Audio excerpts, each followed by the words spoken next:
जितेंद्र सिंह एक बड़ा बिजनेसमैन है। हर महीने वो करोड़ों कमाता है।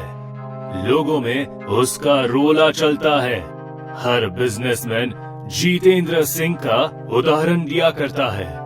एक रात को जितेंद्र सिंह डिनर कर रहा था कि तभी उसका बेटा आलोक किसी लड़की के साथ घर आया।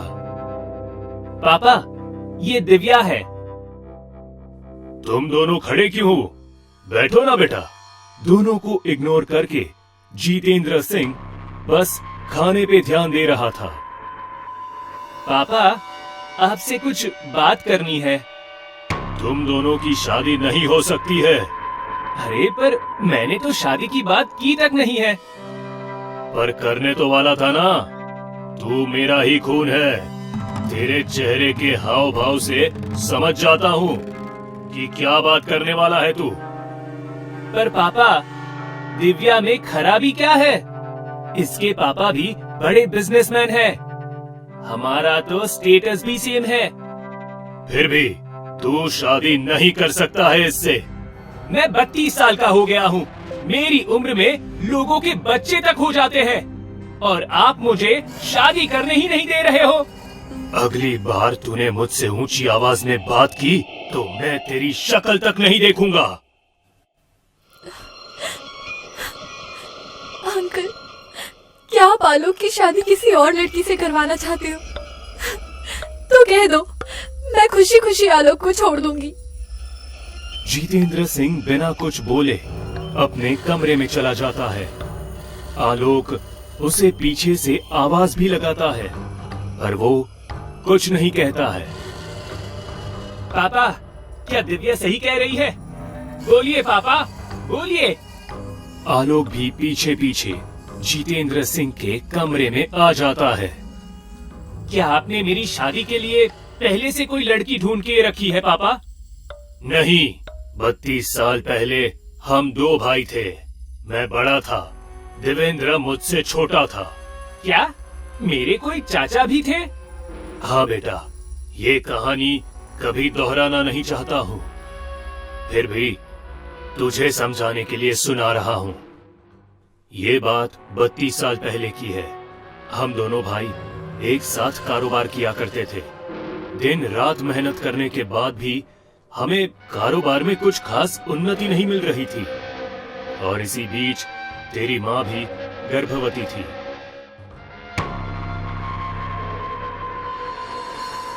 भैया, मैं चाचा बनने वाला हूँ। आप पापा बनने वाले हो। हाँ जानता हूँ, पर ये खुशी भी मुझे खुश नहीं कर पा रही। भैया, क्या हुआ? आप खुश नहीं हो? छोटे, इस बार कारोबार में बहुत बड़ा घाटा हुआ है। हालात ऐसे हैं कि सब कुछ बेचना पड़ सकता है। ऊपर से आंचल भी गर्भवती है। तभी आंचल आती है। क्या बात चल रही है दोनों भाइयों के बीच? आंचल, हमारे ऐसे हालात नहीं है कि बच्चे को अच्छी जिंदगी दे सके तू। क्या ये कैसी बातें कर रहे हैं? बच्चा तो अपनी किस्मत खुद लाता है। हो सकता है इसके आने से हमारी किस्मत बदल जाए। तभी दरवाजे पे एक साधु आता है। भाभी साहब, आप देखो कौन आया है दरवाजे पे। फिर से उधारी वाले पैसे लेने कोई आया है। कल सवेरे आना, हमारे घर की हालत कुछ ठीक ना है। मन्ने सब खबर है बेटी। तू पेट से है ना? थारे पति का कारोबार डूब चुका है। उधारी वाले पैसे दे को नहीं पा रहे हो। आंचल साधु को घर के अंदर ले आती है और हम हाथ जोड़ के साधु से उपाय मांगते हैं हमारी परिस्थिति बदलने के लिए। मैं उपाय बताने ही तो आया हूँ, पर तुम लोग वो सब करोगे उपाय के लिए जो मैं कहूँगा? जी साधु जी, करोगे के? देवी माँ तुम लोग से क्रोधित है, इसलिए इतना कुछ हो रहा है तुम्हारे साथ।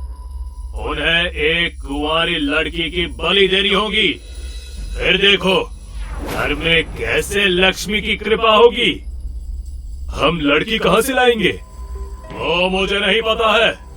कल अमावस की रात है। कल रात 1:45 पे जंगल के बीचों बीच लड़की को ले आना। साधु ये बोलकर चले गए। हम किसी मासूम को मार थोड़ी सकते हैं अपने मतलब के लिए। और दूसरा उपाय कोनी है। वैसे भी हम थोड़ी लड़की को मारेंगे, वो साधु मारेगा। पर हम तुम्हारी लड़की ढूंढेंगे कहाँ से? अरे भाई साहब, काली है ना। अरे उसके तो माँ बाप भी नहीं है। वही तो अच्छी बात है। कल मैं उसे झूठ मूठ की शादी कर लूंगा और रात को देवी माँ के दर्शन के बहाने उसे जंगल ले जाएंगे। हम सबने वैसा ही किया। देवेंद्र ने काली के गले में नकली मंगलसूत्र डाला और फिर रात को उसे जंगल ले आया। ये तो काली माँ है। हाँ हाँ, इसीलिए तो लाए हैं तुम्हें। काली माँ से आंखें बंद करके कुछ मांगो। हे काली माँ, हमारे पति देवेंद्र को हमेशा खुश रखिएगा और हमारे परिवार को खुशियों से भर दीजिएगा। पीछे से साधु तलवार से काली का गला काट देता है। काली का पूरा खून काली माँ के पैरों पर गिरता है। काली वहीं तड़प के मर जाती है। बलि के बाद हमारी किस्मत बदल गई। हर तरफ से पैसा ही पैसा आ रहा था। जो भी नए कारोबार की शुरुआत करते थे, अपने आप वो आसमान की ऊंचाई तक पहुंच जाता था। दिन बीते और आंचल बच्चे को जन्म देने ही वाली थी।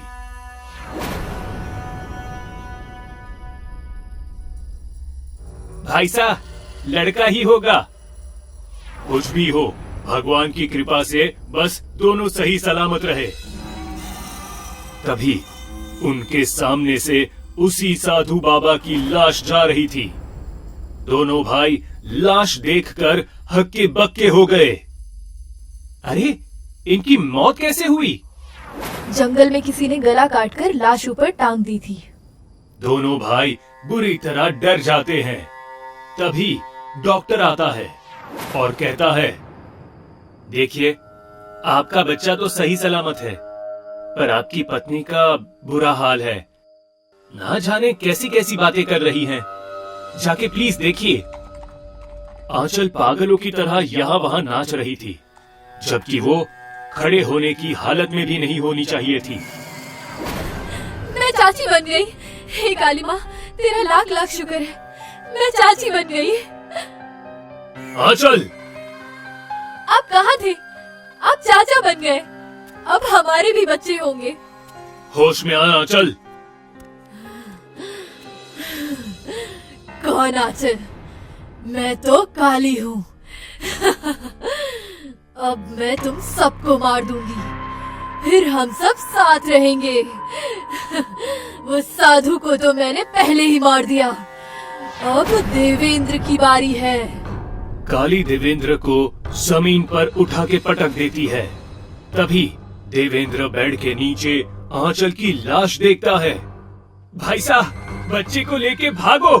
काली ने भाभी को भी मार दिया है।